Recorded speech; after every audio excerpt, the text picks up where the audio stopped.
प्रिय छात्र छात्राओं, अब तक हम प्लेटो के आदर्श राज्य से संबंधित कुछ महत्वपूर्ण अवधारणाओं के बारे में विचार कर चुके हैं, जैसे कि प्लेटो का न्याय सिद्धांत, प्लेटो का साम्यवाद या प्लेटो की शिक्षा योजना। आज हम प्लेटो के आदर्श राज्य के विषय में चर्चा करेंगे, क्योंकि प्लेटो के समस्त चिंतन का आधार आदर्श राज्य की अवधारणा है और न्याय इसका एक आधार है। साम्यवाद व शिक्षा व्यवस्था को प्राप्त करने का एक साधन है। सुकरात की हत्या का प्लेटो पर जबरदस्त प्रभाव पड़ा था। सुकरात, उसका ये मानना था कि सुकरात जैसे व्यक्तित्व की हत्या से बुरा और क्या हो सकता है, यह उसकी सोच थी। अतः आदर्श राज्य की खोज ही उसका रिपब्लिकन का ध्येय बना। इस बात की उसने बिल्कुल परवाह नहीं की कि ये व्यवहारिक भी है या अव्यवहारिक है। यह जानते हुए भी कि ये व्यवहारिक नहीं है, फिर भी वह आदर्श राज्य के लिए बिल्कुल समझौता नहीं करना चाहता था। वह यथार्थ के सामने आदर्श को झुकाना भी नहीं चाहता था। आदर्श है, चाहे इसे प्राप्त नहीं किया जा सके। उसका ये मानना था कि आदर्श ही होना चाहिए, चाहे उसे हम प्राप्त कर सके या नहीं कर सके। ये व्यक्ति की दुर्बलता है कि वो इसे प्राप्त नहीं कर पाए। प्लेटो का पूर्णता में विश्वास था, मानव इतना ऊंचा कि सही अर्थों में दार्शनिक बन सके। आदर्श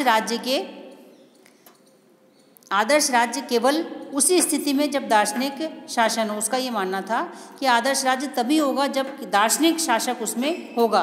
प्लेटो की मान्यता कि राज्य चट्टान या वृक्षों से पैदा नहीं होते, बल्कि व्यक्तियों के व्यक्तित्व और चरित्र से पैदा होते हैं और उसमें निवास करते हैं।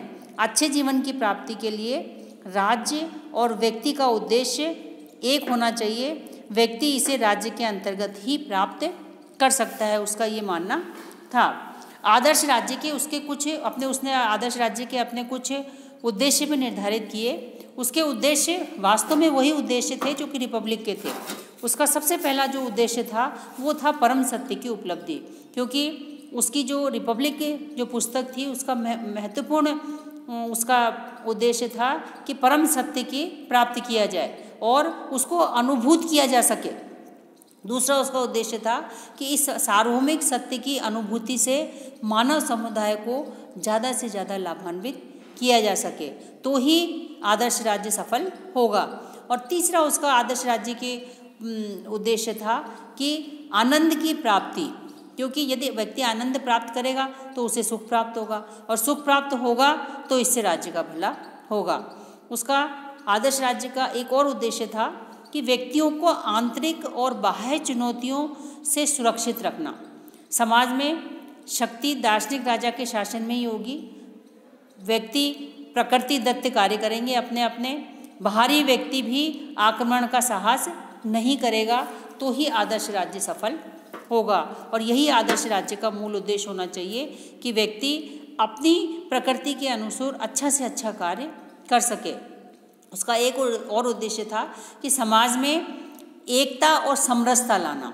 विरोध का अभाव होगा तो समरसता का भाव छाया रहेगा और राज्य का संगठन न्याय पर आधारित हो, उसका ये उद्देश्य था।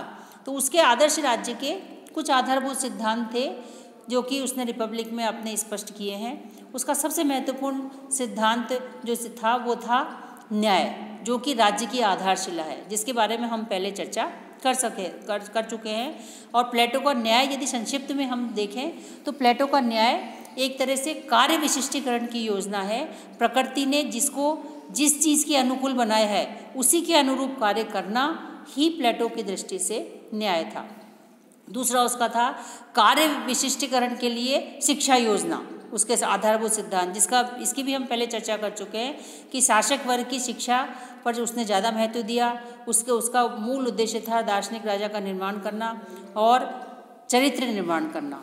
और तीसरा उसका था दार्शनिक शासक की निरंकुशता, विधि का लोप, मतलब कानून के अनुसार वो शासन नहीं करता, बल्कि उसके जो राज्य है उसमें दार्शनिक शासक की निरंकुशता है। दार्शनिक शासक जैसा शासन करेगा वैसे ही पूरी जनता को मानना पड़ेगा।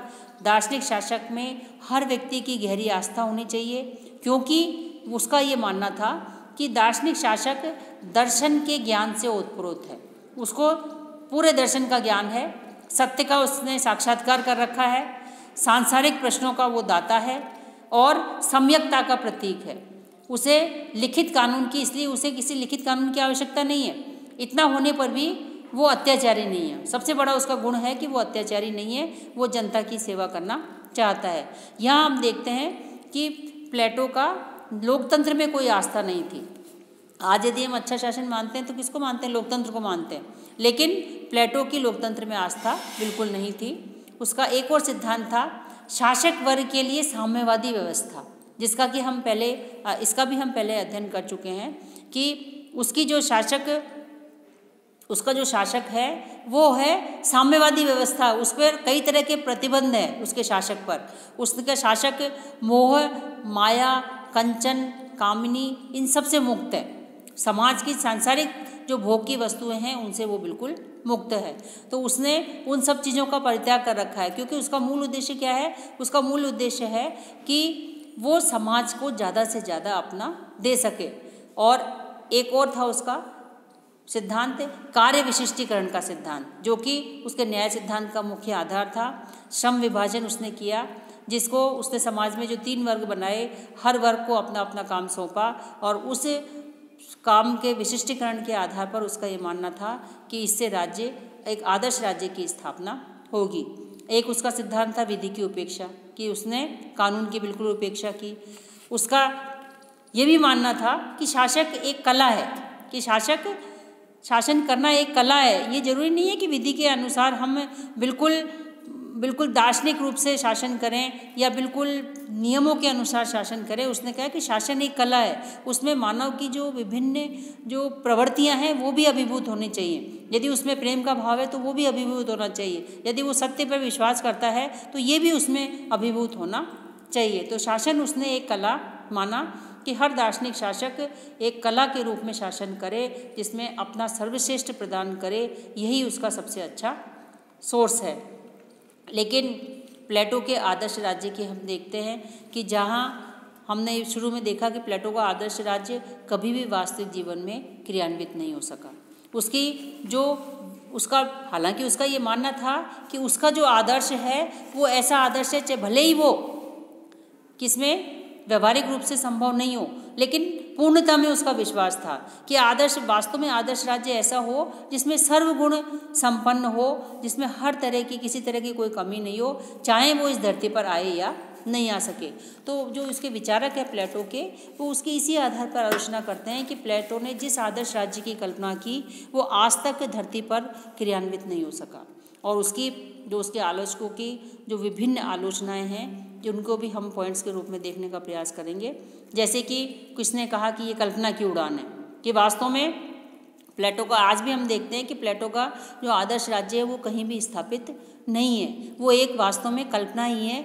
भले ही उसने पूर्णता में विश्वास करते हुए एक आदर्श राज्य की कल्पना की, लेकिन वो वास्तविक जीवन में कभी भी क्रियान्वित नहीं हुई। कुछ ये कहते हैं कि विधि की उपेक्षा की। आज संपूर्ण विश्व में हम देखते हैं कि कानून के अनुसार शासन को प्राथमिकता दी जा रही है, लेकिन प्लेटो ने कानून की अपने आदर्श राज्य में उपेक्षा की। उसने राज्य और समाज में भी कोई अंतर नहीं किया। उसका यह मानना था कि राज्य भी वही है और समाज भी वही है। और कुछ विचारक ये कहते हैं कि समाज को 2 भागों में उसने जो बांटा, कि एक तो शासक वर्ग और एक उत्पादक वर्ग और एक सैनिक वर्ग। जो समाज को उसने विभिन्न वर्गों में जो बांटा है वो बिल्कुल गलत है। कि समाज को यदि आप विभिन्न वर्गों में बांटकर उसका कार्यक्षेत्र यदि सीमित कर देते हैं तो समाज किसी भी दृष्टि से उन्नति नहीं कर सकता।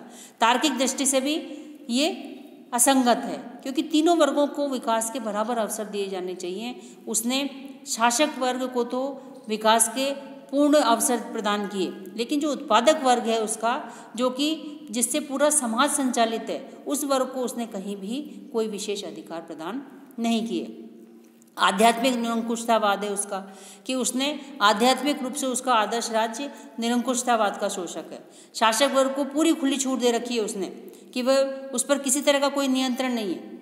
वो यदि स्वयं अपने उस पर आत्मनियंत्रण है उसका स्वयं का, यदि वो खुद भक्षक हो जाए, यदि वो खुद दिशाहीन हो जाए, यदि वो पथभ्रष्ट हो जाए, तो उस पर किस तरह नियंत्रण किया जाए, ये प्लेटो ने कहीं भी स्पष्ट नहीं किया है। कि भले ही प्लेटो का आदर्श राज्य कितने ही गुणों से परिपूर्ण हो, लेकिन हमें कहीं न कहीं उसमें कोई कमी दिखाई देती है, जिसके कारण प्लेटो का आदर्श राज्य कभी भी वास्तविकता के धरातल पर अवतरित नहीं हो सका। धन्यवाद। आज हम इतना ही पढ़ेंगे।